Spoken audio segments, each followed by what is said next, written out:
Hi everybody and welcome back to Bearcat Update. I'm your host Jason Holland and today we'll be covering the Bearcats' capture of the MIAA Championship, baseball's week of action, and softball games. Before we get into the action, make sure to take a second to subscribe to KNWT TV on YouTube. Also, don't forget to hit that notification bell to be notified the second that we post new content. Let's get it. Left to right will take the head off, and he's hit in the backfield. Breaks loose from one would-be tackler around the corner right side to the 30, 25, sideline 20 to the 15, the 10, the 5, into the end zone. Touchdown Northwest. West, ball at the 19-yard line. This weekend, the men's basketball team played in potentially its final home game of the year in a 65-57 win over Missouri Western. Celebrating another MIAA championship, they captured their 11th in a row. You might have missed it, but the folks here at KNWT produced a live stream, and several of our crew members were a part of the production. Saw Bennett Sturts go off for 22 points. The win was the 11th straight for the Bearcats, who appear to be catching fire at the right time. It was a day of extending streaks as well as they added on their 12th home game win in a row. As the clock hit zero, it looked like that for one Bearcat legend, it might be the last time that they suit up here in Maryville. Wes Dreamer has been a force since his freshman year, and if it's his last game, it has been a ride as we head into this playoff run. Our own reporter had a chance to chat with shooting guard Mitch Mascari, who sank a pair of three-pointers on Saturday. So rather than tease you, we'll get right into it. Take it away, Wesley.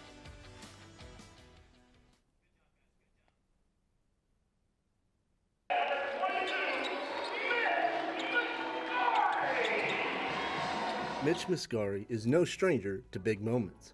The junior guard has experienced a lot in his 5 seasons with Northwest men's basketball. I've been spoiled, to say the least. Been blessed to be able to come in even my first few years and be part of winning programs. He's won 2 national championships, and now he'll officially never end a season without at least 1 conference title. Actually, on my visit, I got to play against the 38-0 team. And that really showed me, I was like, okay, these guys know what to do to win and what it takes. And I knew from there I wanted to be a part of it. Northwest men's basketball has clinched the MIAA regular season title for the 11th straight season. And while Mascari may not have been a major factor in all of those titles, he certainly is now. If I had to describe it in one word, it'd probably be growth. I just think coming in as a freshman, I wasn't sure if I wanted a redshirt or not, especially for anybody that comes into this culture and this team, you kind of come in as the guy in high school. In his senior year of high school, Mascari finished with a 3-point percentage of 44. He was the guy then, and while it may have taken a few seasons, he's also been the guy for Northwest as of late. Mascari is first in the MIAA with a 49.6 3-point percentage. That mark also stands as the 4th best across all of Division II. A lot of reps. A lot of reps for a long period of time. It really started when I was little. You know, my parents rebounding for me, my brothers playing with me in the yard, and just getting up as many reps as I could. While he may be known for lighting it up from beyond the arc, Mascari also has a bit of a knack for defense, and he tries to be a leader whenever he's on the floor. I mean, the saying goes, defense wins championship, and when you really get down to the playoffs and playing different teams from different conferences and different play styles, you kind of just got to hone in on what you do and what the team does. Now, with just 2 regular season games left, Mascari will soon look to propel his team with his 3-point shooting and defense as the Bearcats chase more championships. For Bearcat Update, I'm Wesley Miller.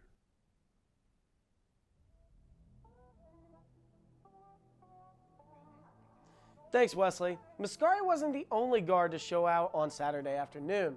The women's basketball team played in just 1 game this week, that being against their fierce rival in the Missouri Western Griffins. Molly Hartnett was the leader for the Bearcats as she led the team with 16 points. However, it wasn't good enough as the Griffins ended up pulling away early, keeping the Bearcats at arm's length. Well, this may concern some fans as it was so late into the season, we know that they're going to put in the work to finish the year strong. But Coach Austin Meyer isn't the only one trying to iron out kinks. Coach Jacob Mustard attempts to show Noah Cornelius even more tips and tricks in the game of disc golf. Take it away, Jacob.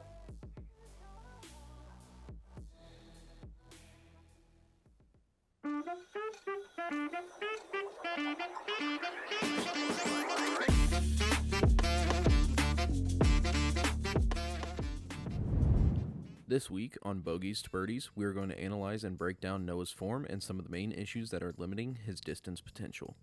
Here are some clips of what Noah's form looked like before our fieldwork session.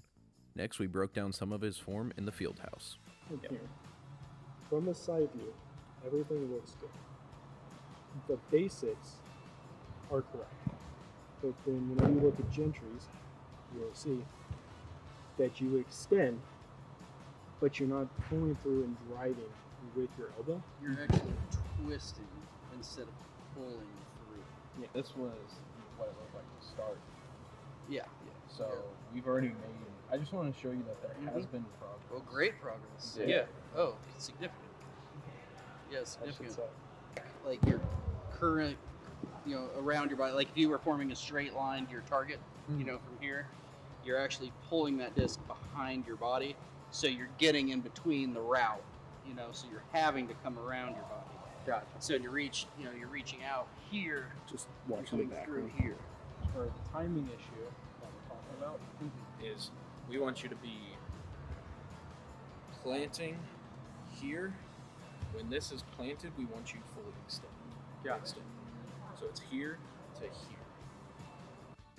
After all the information we gave Noah, it was time to throw, but we decided to include a drill that helped work on the release angle. In the previous episode, we noted that Noah throws on anhyzer often, so a lot of the focus went into the hyzer release, as it doesn't come natural to him. The goal for this drill is to throw the disc through the uprights on hyzer. The best aim point is the right post, which is why the walk-up is angled towards the right. The drill is tough for Noah initially, as it is the opposite of how he normally throws, but after a couple attempts he started to get the hang of it. Being able to control which of the three main angles, being hyzer, flat, and anhyzer, you release the disc on is key for not only distance but accuracy. As the drill progresses, we can see that Noah becomes slightly more comfortable throwing the disc on hyzer. This gives him some more control of where he's throwing the disc, and he consistently gets it to go through the upright. For the second part of this drill, we work on the opposite of hyzer, which is anhyzer. Noah's typical release comes out on this angle, so he progressed much faster from this side of the field. His first couple shots passed right through the center of the goalpost, but when he did miss, the disc still hit the net on the right angle. That is the nice thing about getting any new player off the course, because we don't have to worry about score or distance, as those can lie to you, whereas simply throwing into a net makes you focus on your form and angle control. Even by the end of just this one session, we saw great progress. Noah's getting better control of his release point and angle, which helps him accuracy-wise. His form is also looking a lot better and smoother. The consistent issue he still needs to work on is rounding in his left arm. Those will get worked on in next week's episode. However, that'll do it for this week's episode of Bogies to Birdies. Make sure to tune in next week for more content.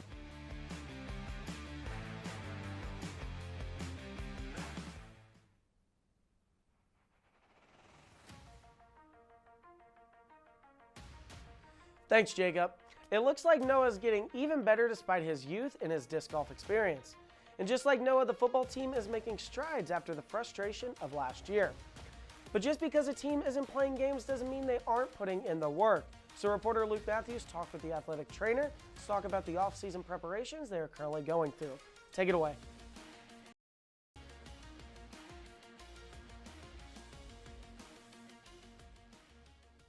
Welcome back to the part of the show where you guys will get a closer look at what the off-season looks like for the Bearcat football team. This week, our guest is Dan Harrison. Dan is going into his second year as the head football athletic trainer.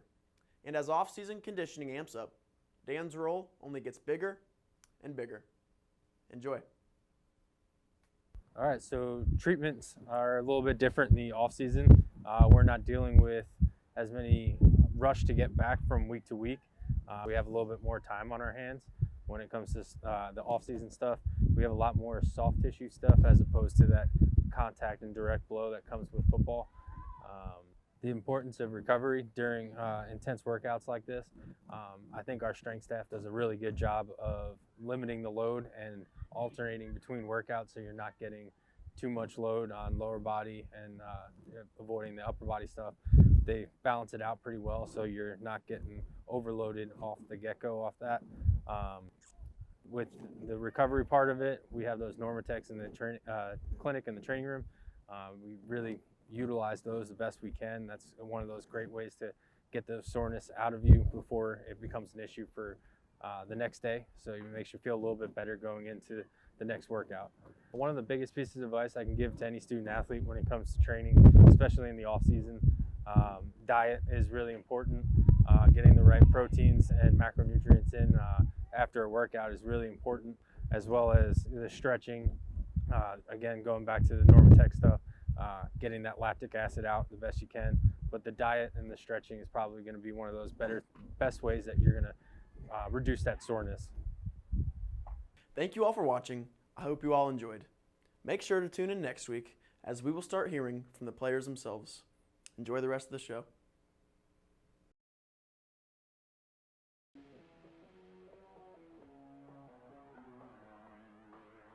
Thanks, Luke. Despite the fact that we all watch on Saturdays, it is hard to tell what goes on after the season ends.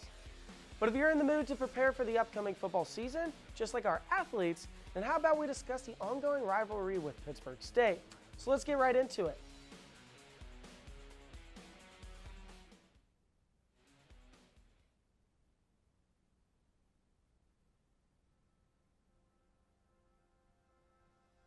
September 30th, 1932, a rivalry was born between the Northwest Missouri State Bearcats and the Pitt State Gorillas. Pitt State would win that game, shutting out the Bearcats 25-0, but that day would be the beginning of one of the most storied rivalries in MIAA football history. This rivalry isn't your average football game. This is a clash between two titans. This is the story of how these two teams would change the landscape of Division II football. There is more to this rivalry besides the football games. It's also about the Bearcat and Gorilla fans who have different perspectives of each other.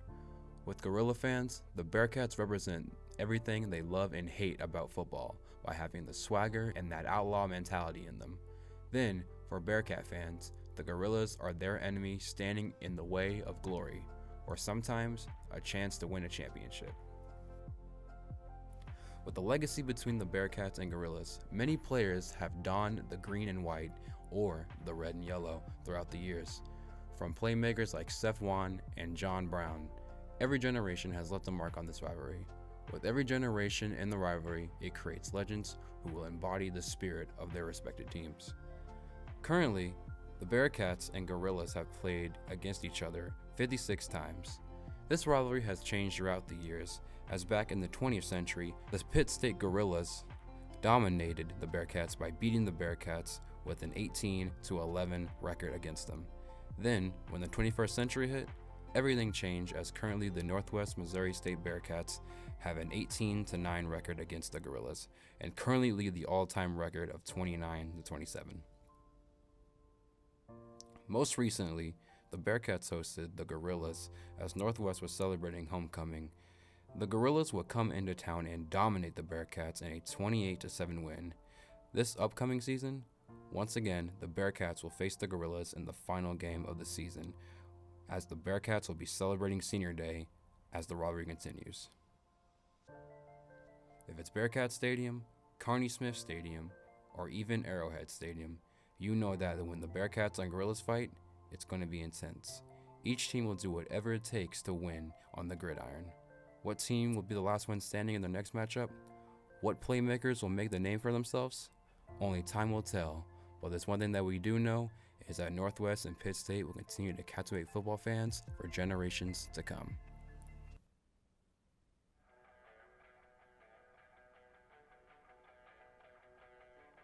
Thanks, Tayden. The most important part of the rivalry is the passion from the fans, so be ready because senior night next year will be a clash of these two historic schools. The softball team participated in the Washburn Invitational in Topeka, Kansas for a set of 5 games. In the 3 games they have played to this point, the Bearcats pulled away with just 1 win. The win game came in a game versus St. Cloud State where they managed a 2-1 victory.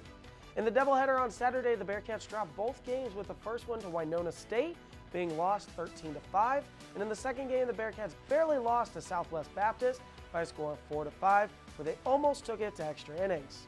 The Bearcats will finish up the series Sunday before grabbing a week of rest and a trip to Liberty, Missouri. But hold that thought, as we will be right back to talk about some Bearcat baseball after this break.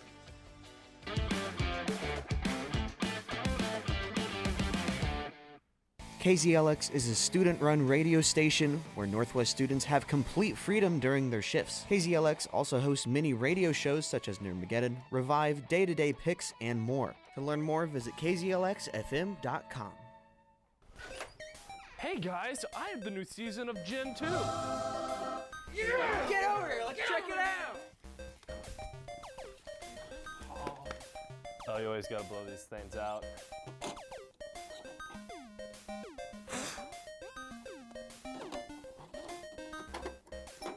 Alrighty guys, gather around.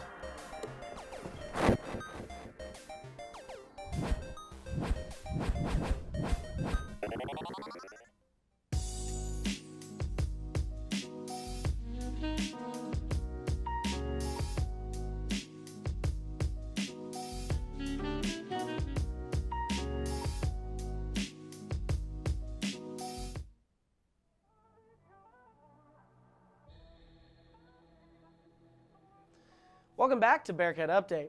This week, the baseball team hosted the first home stretch of the year. Pitcher Quinn Mason was the star of the show on Friday with his 11 strikeouts. The team would claim a much-needed 7-3 victory over Emporia State. This would be the first time the baseball team won its opener against the MIAA since 2021. Despite the fact that the Bearcats opened the day with 6 runs in the first, it became a defensive matchup as the bats went cold. However, the pitching was on point, and the Bearcats wouldn't have the same luck on Saturday's matchup, however, falling 13-5 to the Hornets. But don't get too down on them, as they will play again Sunday. After Quinn Mason's 11 strikeout performance on Friday, we figured it was fitting to understand what it takes to be a pitcher. Take it away, Zach.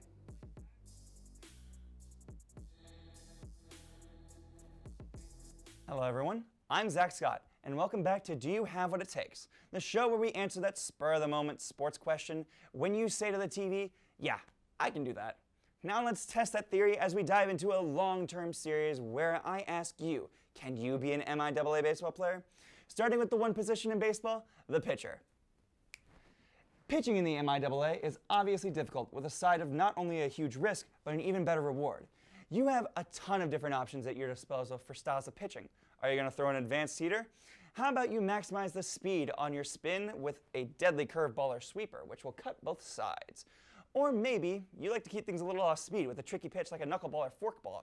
If you can't tell already, you have to have a star pitch at your disposal to be picked for the MIAA as a pitcher. But unfortunately, being a pitcher is not all about velocity, speed, and spin rate. In the MIAA, you must also have good batting, which is never an easy thing to pick up. A ball at average is coming to you at 40 miles per hour, which is sometimes easy to track. If you're in a 12U league, an average high school pitcher can throw up to 75 miles per hour. Notch that up to college level and imagine taking an 85 mile per hour fastball. I bet you think you can, but trust me, it's way more than meets the eye. Now, here's what you don't want to do if you want to be an MIAA pitcher. Not covering first base on a bunt because you were too busy thinking of your next pitch. Trying to pick off the lead runner because, let's face it, you're wasting everyone's time if you're trying to do that. And the classic baseball trope, not putting the ball where the catcher wants it, making him not want to catch for you anymore. Now those suck. Luckily, we don't have any of those in our actual examples. Let's talk about them here.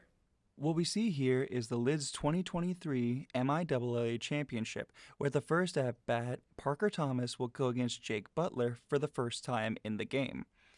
Parker shows excellent awareness around Butler as he navigates the strike zone, throwing 4 pitches in all, with the first being a cautious ball to see if he will swing. The second ball around the same area to make sure he keeps him honest. After cornering the batter at 1 and 2, he throws a low fastball that would have been a strike for a surefire groundout to end the leadoff batter's at bat. Let's see it right here as it unfolds. Unfortunate for Butler. Now those were some highly skilled MIAA pitchers. You think you have what it takes to hang with them? Comment below and tell us what you think here at Bearcat Update. I'm Zach Scott, and we'll see you next time when we talk about the captain on defense, the catcher. Take it away, Jason.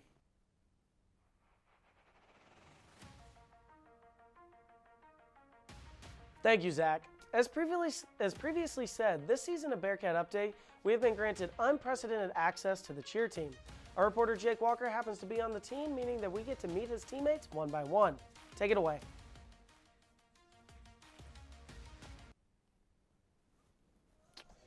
Welcome back to Meet the Cheer Team.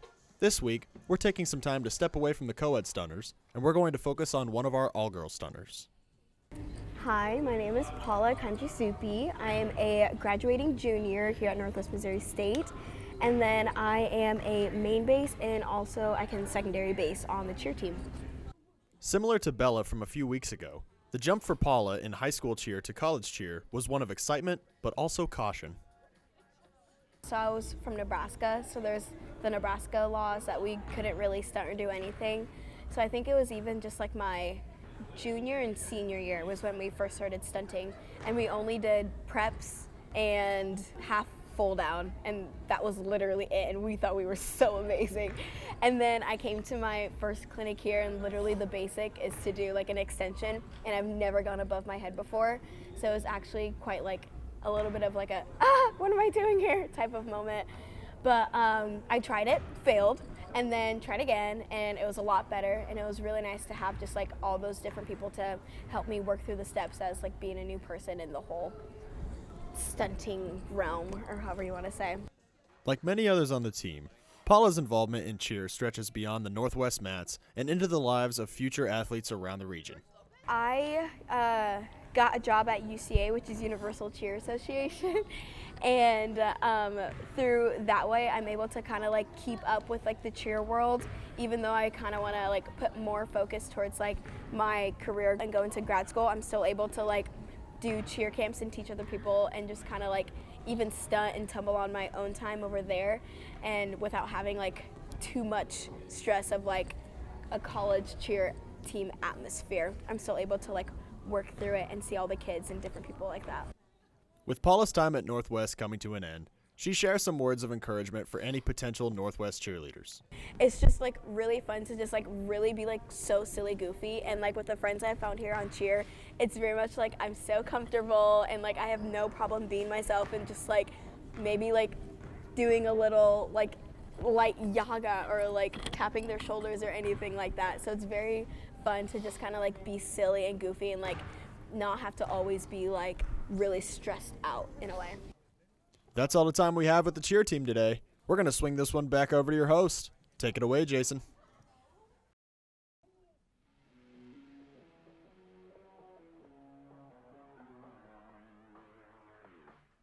Thanks, Jake. I'm Wiley Ray, and this is Cade Ricketts. Stick around to get an in-depth preview for the rest of the regular season after the win against Missouri Western. We'll be right back.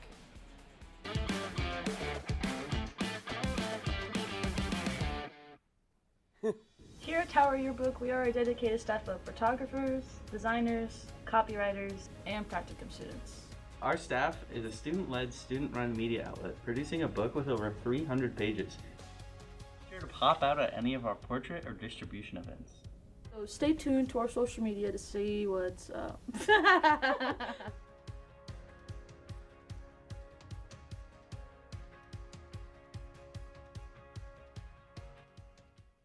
For years, it has been Channel 8 News, the station that has kept the Northwest and Maryville community informed. Although the image has changed, the mission has not. It all happens here, every Monday at 9 a.m. on KNWT TV. This is Northwest News.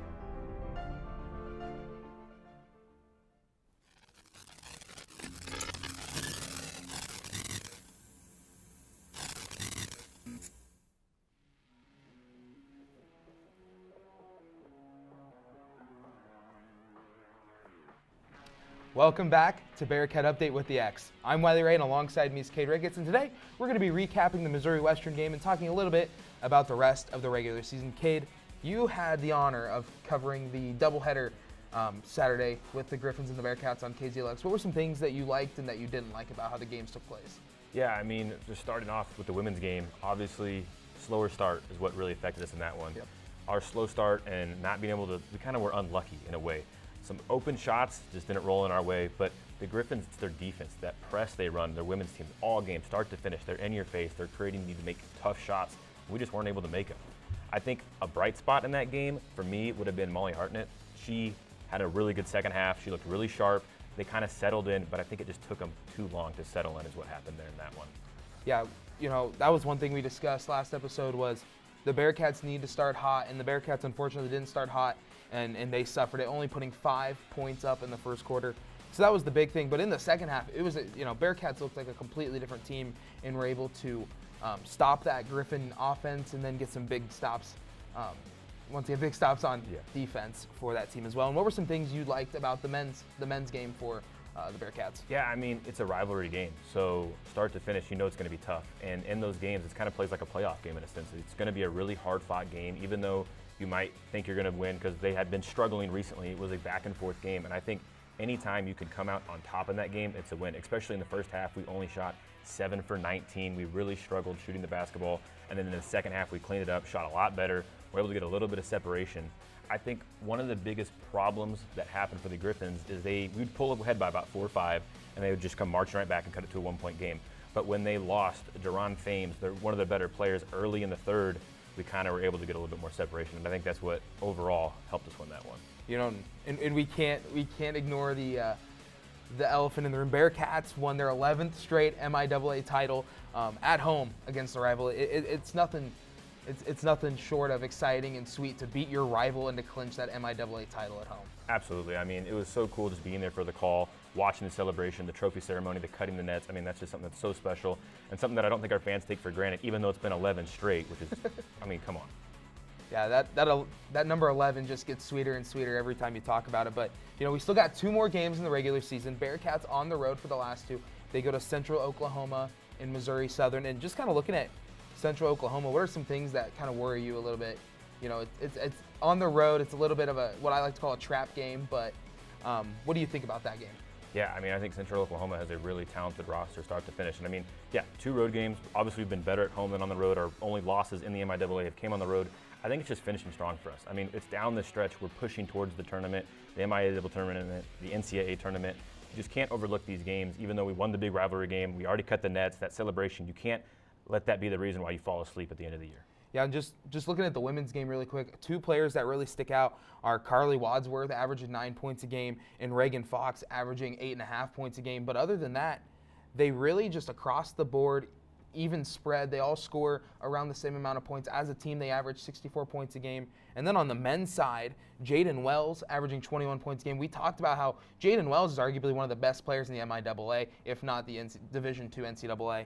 And then after Wells, it's Danquez Dossie with 14. So a big drop there for this Broncos team. But we also have another game on the road with it being Missouri Southern. Cade, what do you think that game is going to be like for the Bearcats? Well, starting on the women's side, I mean, Missouri Southern, I mean, they've been pretty good. 19 wins. We kind of beat them by a lot early in the year. And I like that we're going to finish our season the same way we started our season, playing Missouri Southern. This time we're at 3rd place. Obviously, earlier in the year, we were at our place. But the women's team, they're about 19-7. They have a top 5 offense in the MIAA. One of the big problems is they know how to score. They scored 80 points back-to-back games. I think our defense has been great, and I think they're going to have to continue to be great if we want to get a win. You know, we always talked about how the Bearcat women's team can always bounce back after a loss, and it's been true. They never lose much back-to-back, but that'll do it for Bearcat Update with the X. I'm Wiley Ray. Alongside me is Cade Ricketts. We'll send it right back to Jason in the studio. Take it away, Jason. That is all the time that we have for Bearcat Update. I'm your host, Jason Holland, and you're watching Bearcat Update, the provider of complete coverage of Northwest sports. We are live every Sunday at 1:15 p.m., and you can find us on YouTube at KNWT TV, as well as all of our other content and previous shows. As well as Bearcat Update, you can also find all of KNWT TV's other content as well.